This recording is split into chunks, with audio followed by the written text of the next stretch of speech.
मैं पिछले 10 साल से इस क्षेत्र में नहीं था। उसका परिणाम यह है कि मैं आज इस मंच पे हूँ। 2 साल वालों को बोल के गया था जॉब ले लूंगा और एग्जैक्ट 1.5 साल बाद मेरे हाथ में ऑल इंडिया में केवल 25 लोगों को लिया था, उसमें एक नाम मेरा था। उसके 2 महीने बाद तो उसमें मेरी ऑल इंडिया रैंक 7 थी। विद्या की देवी माँ शारदे को मैं प्रणाम करूंगा। मंच पर उपस्थित सभी गणमान्य लोग, गांव के पधारे बुजुर्ग लोग, युवा साथी और प्यारे बच्चों, मैं पिछले 10 साल से इस क्षेत्र में नहीं था। उसका परिणाम यह है कि मैं आज इस मंच पे हूँ। मैं जब वापस इस क्षेत्र में आया तो मैं मंच पे आया और उस मंच तक लाने के लिए पिछले 10 साल तक मैंने कड़ी मेहनत की, कड़ी परिश्रम की। और ऐसे नहीं है कि मैं किसी एकदम ऐसे परिवार से आता हूं जो मेरी शिक्षा का खर्चा उठा सके। मैं एक साधारण परिवार से आता हूं। मेरे मम्मी और पापा दोनों किसान हैं। तो कहते हैं ना कि जीतने वाले कुछ अलग नहीं होते हैं, बस उनका काम करने का तरीका अलग होता है। जो मंच पर जितने लोग आपको, जितने IARS बोल रहे हैं, IAS है, कोई SDM है, कोई जितने भी पद पर है, सब लोग अपना उनका काम करने का तरीका अलग था, इसलिए उन्होंने समाज में पहचान बनाई। और मैं ये उम्मीद कर रहा हूं कि ये समाज को एक नई दिशा देंगे। मेरा ये, जैसे इन्होंने बताया कि अभी मैं IAS, यदि आपको लगता है कि सब चीज़ पहले प्रयास में मिल सकती है तो मैं थोड़ा सा अपना एक्सपीरियंस शेयर करूंगा, ज़्यादा टाइम नहीं लूंगा मैं। तो मेरा पहला प्रयास में मेरा प्रारंभिक परीक्षा होती है, वो भी पास नहीं हो पाई थी मैंने। तो ऐसे नहीं है कि जैसे ही आप स्टार्ट करेंगे और स्टार्ट करते ही आपको कोई चीज़ हासिल हो जाएगी। उसके लिए आपको लगातार मेहनत करनी पड़ेगी। तो सबसे पहला जो मैं आपको संदेश देना चाहता हूं कि आप जो भी काम करना चाहते हैं उसमें आपको निरंतरता बनाए रखनी होगी। दूसरी चीज ये है कि 10 साल तक जब मैंने मेहनत की, कभी मैंने ये नहीं सोचा कि दूसरी जगह क्या हो रहा है, कैसे हो रहा है, क्या चल रहा है। तो वो वहां से आपके अंदर एक डिसिप्लिन होना चाहिए। डिसिप्लिन, अनुशासन से ये होता है कि जो काम आप सुबह शुरू करते हैं उसको शाम तक जितना आप ढंग से करना चाहते हैं उतना वो आप कंप्लीट कर लेते हैं। और तीसरी चीज जो है वो है सकारात्मकता। मैं आज से 2 साल पहले जब घर आया था, घर वालों को बोल के गया था कि मैं 1.5 साल बाद जॉब ले लूंगा और एग्जैक्ट 1.5 साल बाद मेरे हाथ में नेशनल थर्मल पावर कॉर्पोरेशन में एग्जीक्यूटिव इंजीनियर की जॉब थी। उसके बाद केवल 1 महीने बाद हिंदुस्तान पेट्रोलियम का रिजल्ट आया, उसमें भी मेरी ऑल इंडिया में केवल 25 लोगों को लिया था, उसमें एक नाम मेरा था। और उसके 2 महीने बाद जब तीसरा रिजल्ट आया IAS का, तो उसमें मेरी ऑल इंडिया रैंक 7 थी। और इसमें आप सबको ताजुब होगा कि मेरी भी शिक्षा जो हुई है वो गांव के सरकारी विद्यालय में हुई है। ऐसा ही सरकारी विद्यालय था मेरा भी। मैंने 8वीं तक की कक्षा सरकारी विद्यालय में, 10वीं तक की कक्षा गांव के किसी एक छोटा सा प्राइवेट इंस्टीट्यूट में की है।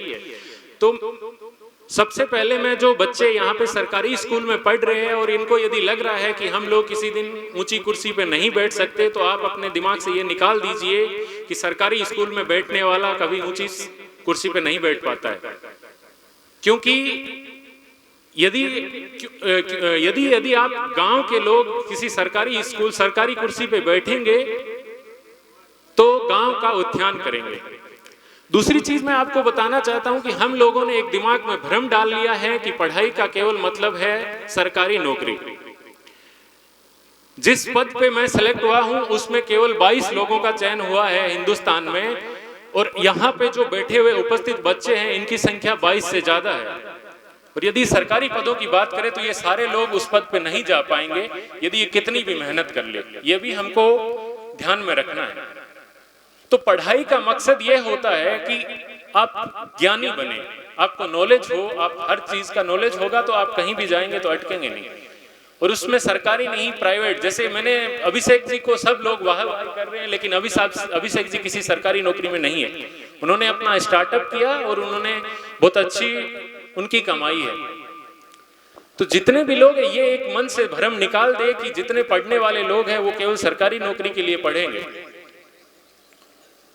सरकारी नौकरी की पढ़ाई केवल जिन लोगों को पता है, जिन लोगों को भरोसा है कि मैं सरकारी नौकर बनना चाहता हूं या मैं बन सकता हूं या मैं ऑल इंडिया में टॉप 10 में आ सकता हूं, टॉप 100 में आ सकता हूं, वो कीजिए। ऐसा नहीं है कि सरकारी नौकरी की तैयारी करनी छोड़ देना है, जिसको करना है कीजिए, लेकिन पढ़ाई का मकसद केवल सरकारी नौकरी नहीं रखना है। दूसरा मैं ये कहना चाहूँगा कि जैसे अभिषेक जी ने गाँव में पढ़ाई के लिए लाइब्रेरी का उद्घाटन किया है, जो लाइब्रेरियाँ खोल रहे हैं, इसके बाद आप गांव वालों की भूमिका बन जाती है कि आप उसमें जितना भी स्टडी मटेरियल, जिसमें केवल आप नौकरी से रिलेटेड किताबें नहीं, उसके अलावा भी बहुत सारी किताबें हैं, अच्छे अच्छे थिंकर हैं, उनकी किताबें लाके रखिए। उससे क्या होता है कि बच्चों का दिमाग विकसित होता है, उनका सोचने का तरीका बदलता है। और अगली कड़ी में मैं आपसे ये कहना चाहूँगा कि जैसे वाचनालयों का उद्घाटन हो रहा है, वैसे भी गांव के यहाँ पे सरपंच होंगे या फिर किसी, जैसे हमारे विधायक जी बैठे हैं, जितने लोग भी राजनीति में अपना पद जमाए हुए हैं, उनसे मैं ये उम्मीद करता हूँ कि आप स्पोर्ट्स में, खेल में भी कुछ ना कुछ इस तरह की नई योजनाएं शुरू करें। कोई स्टेडियम बनाए छोटा मोटे, कोई खेल ग्राउंड बनाए। उससे क्या होगा, आगे आने वाले समय में हर कोई बंदा सरकारी नौकरी पे नहीं जा पाएगा, तो कुछ लोग अपना खेल में अच्छा देंगे और देश का नाम कमाएंगे। शिक्षा का एक जरूरी इसलिए भी है, केवल ये नहीं कि सरकारी नौकरी, किसी भी राष्ट्र को उन्नति करने के लिए वहां के युवाओं का शिक्षित होना बहुत जरूरी है। और इस हमारे भारतवर्ष में 25 करोड़ से ज्यादा युवा हैं, तो यदि सारे युवा पढ़े लिखे होंगे तो एक बिल क्लिंटन ने कहा था कि the philosophy of one generation is the philosophy of next government. जो क्लासरूम में फिलोसॉफी, किसी भी क्लासरूम में जो बच्चे पढ़ते हैं, वो नेक्स्ट जनरेशन में सरकार चलाते हैं, और सरकार कैसी चलाएंगे ये बच्चों की शिक्षा पे डिपेंड करता है।